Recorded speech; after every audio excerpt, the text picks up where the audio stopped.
رحمن يا رحمن ساعدني يا رحمن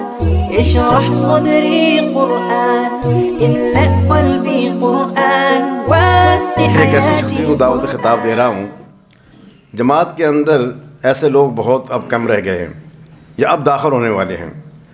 کہ جو بیک وقت عالم دین بھی ہوں، بیک وقت پی ایچ ڈی بھی ہوں، بیک وقت کسی کالج یونیورسٹی میں پڑھاتے بھی ہوں اور جماعت کے بھی کلیدی عہدوں پر فیض ہوں، اور پھر ادارہ معارف اسلامی جیسے علمی تحقیقی ادارے کی بھی سربراہ ہوں. میری مراد ہے محترم جناب ڈاکٹر حافظ ڈاکٹر سعید انور صاحب سے. وہ لیڈ یونیورسٹی میں پڑھاتے بھی ہیں، ادارہ معارف اسلامی کے ڈائریکٹر بھی ہیں اور جماعت اسلامی پاکستان کے ڈپٹی سیکرٹری جنرل بھی ہیں. میری ان سے درخواست ہے کہ وہ بتائیں کہ یہ کتاب کن مراحل سے گزری اور کہاں تک کیسے پہنچی. الحمدللہ رب العالمین والصلاة والسلام علی سیدنا و مولانا محمد وعلی آلہ واصحابہ اجمعین. اما بعد، انتہائی محترم جناب خورشید رضوی صاحب، محترم جناب ڈاکٹر فرید احمد پراچا صاحب، محترم جناب حافظ محمد ادریس صاحب، محترم ڈاکٹر رفیع الدین ہاشمی صاحب، ذمہ داران جماعت، میرے بزرگوں، نوجوان ساتھیوں، بھائیوں، عفت مآب، میری بہنوں، ہم اللہ رب العالمین کا لاکھ لاکھ شکر ادا کرتے ہیں کہ ہم آج کی اس تقریب میں محترم نعیم صدیقی صاحب رحمہ اللہ کہ جو تحریک اسلامی کے ایک بہترین قائد اور رہنما تھے، کہ جو اسلامی ادب کے ایک بہترین سپہ سالار تھے، کہ جنہوں نے شاعری مختلف اس کی اصناف میں جن کی مہارت ہمارے سامنے ہے، جنہوں نے افسانے لکھے، ڈرامے لکھے، سیرت پر کام کیا، تو ایک بہترین سیرت نگار کی صورت میں نبی اکرم صلی اللہ علیہ وسلم محسن انسانیت کے طور پر. مجھے ویسے اس بات پر حیرت ہوتی ہے کہ ایک طرف ایک محقق کے طور پر کام کرنا اور علمی حوالوں سے کام کرنا اور سیرت کے جو بنیادی مآخذ ہیں انہیں ٹٹولنا اور ان کے حوالہ جات کو دیکھنا، کہ جو بڑی محنت کا کام ہوتا ہے اور بہت تحقیق اور تدقیق کا کام ہوتا ہے، کہ ایک طرف وہ کام الحمدللہ بہتر انداز میں جاری رہا اور ادارہ معارف اسلامی میں بالکل ابتدا میں جو ان کی خدمات تھیں اور جو بالکل بنیادی کام تھا الحمدللہ وہ جاری رہا، اور دوسری طرف ادب پر جو ان کی گرفت تھی کہ جو ان کی کتابوں کی صورت میں الحمدللہ ہمارے سامنے ہیں. عربی کے شاعر لبید کے بارے میں حضرت امام شافعی رحمہ اللہ نے فرمایا کہ وَلَوْلَا الشِّعْرُ بِالْعُلَمَاءِ يُزْرِي لَكُنْتُ الْيَوْمَ أَشْعَرُ مِنْ لَبِيدِ. فرمایا کہ اگر اشعار علماء کو معیوب نہ بناتے تو میں آج لبید سے بڑا شاعر ہوتا. حضرت امام شافعی رحمہ اللہ کا دیوان ہمارے سامنے، دیوان الامام الشافعی رحمہ اللہ، اور ان کے بہترین اشعار.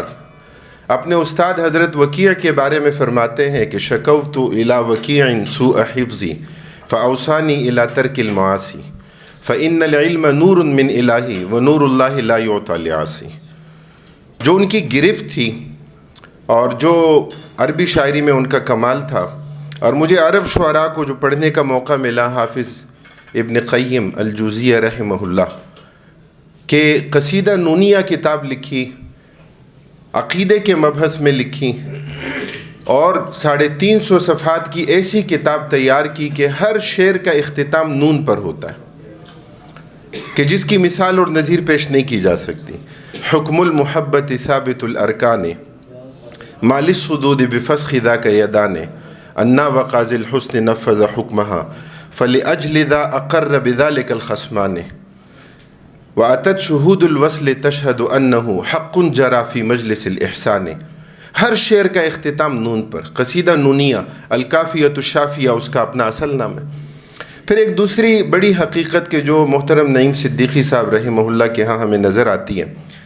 وہ یہ کہ جس طرح ہماری بہن جناب زوبیہ لطیف صاحبہ نے یہاں ان کے چند اشعار آپ کے سامنے پیش کیے، کہ نعیم صدیقی صاحب رحمہ اللہ عشق اور محبت کی اس اصطلاح کو جس طرح پاکیزگی کے ساتھ ذکر فرماتے ہیں، ورنہ عموماً شعراء کی کیفیت کیا ہوتی ہے کہ چھیڑے کبھی میں نے لب و رخسار کے قصے، گاہے گل و بلبل کی حکایت کو نکھارا، گاہے کسی شہزادے کے افسانے سنائے، گاہے کیا دنیا پر رستہ کا نظارہ، میں کھویا رہا جن و ملائک کے جہاں میں، ہر لحظہ اگرچہ مجھے آدم نے پکارا، اور آج شکستہ ہوا ہر طوق تلائی، اب فن میرا ارباب کی جاگیر نہیں ہے، اب میرے جمہور کی دولت، اب میرا جنوں خائف تعزیر نہیں ہے، اب دل پہ جو گزرے گی وہ بے ٹوک لکھوں گا، اب میرے قلم میں کوئی زنجیر نہیں ہے۔ نعیم صدیقی صاحب رحمہ اللہ کے ہاں ہمیں نظر آتا ہے کہ تمام تر تحریکی مصروفیات کے ساتھ ساتھ، تمام تر علمی سرگرمیوں کے ساتھ ساتھ، ادارہ معارف اسلامی کی ذمہ داریوں کے ساتھ ساتھ اور بیرونی دوروں کے ساتھ ساتھ 6 شعری مجموعے اور غیر مدون جو ان کا کلام تھا، جو ان کے اشعار تھے کہ جو ہمیں نظر آتے ہیں۔ اسلامی ادب کی خصوصیات نعیم صدیقی صاحب رحمہ اللہ نے ذکر فرمائی، فرماتے ہیں کہ بنیادی انسانی اخلاقی قدروں کا ذکر فرمایا، نظریہ توحید کا ذکر کیا، عورت کے وقار کا تذکرہ کیا، احترام انسانیت کا تذکرہ کیا۔ فرماتے ہیں کہ شاعری ایک جمالیاتی تجربہ ہے اور شعر نگاری اس کے لیے ایک جمالیاتی تصور۔ شعر کے حسن کے 3 عناصر ہیں، موضوع کا حسن، مواد کا حسن اور ہیئت کا حسن، اور ہر پہلو ضروری ہے کہ ہر پہلو میں کمال حاصل ہو۔ فرماتے ہیں شعر میں جمالیاتی حسن کے ساتھ ایک پیغمبرانہ روح ہونی چاہیے۔ شعر اگر ہنسا یا رلا سکتا ہے، صوتوں کو جگا سکتا ہے، بزدلوں کو آمادہ جنگ کر سکتا ہے، رشتوں کو کاٹ اور جوڑ سکتا ہے، تو اس میں ضرور ایک پیغام مضمر ہونا چاہیے۔ نعیم صدیقی صاحب رحمہ اللہ کے جو حمدیہ ان کا کلام ہے، اس میں دیکھیں فرماتے ہیں کہ بحر و بر میں تیرے تصرف کو اے خداوند بحر و بر دیکھا، تو بنا ڈھال ہم ضعیفوں کی وار دشمن کا بے اثر دیکھا۔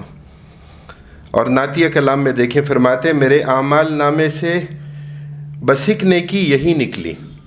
میرے اعمال نامے سے بس ایک نیکی یہی نکلی کہ میں نے ان کو پورے دل سے پوری جان سے چاہا۔ نبی اکرم صلی اللہ علیہ وسلم کا تذکرہ اور ان کی غزل کے اشعار عشق کا پاکیزہ جذبہ جو ہماری بہن نے بھی یہاں سنائے۔ فرماتے ہیں کہ ہم نے راتوں کی سیاہی کو ستا کے رکھا، ہم نے راتوں کی سیاہی کو ستائے رکھا، تیری یادوں کے چراغوں کو جلائے رکھا، جس میں خاکی پہ گزرتی رہی جو بھی گزری، دل تیری چیز تھا سو اس کو بچائے رکھا،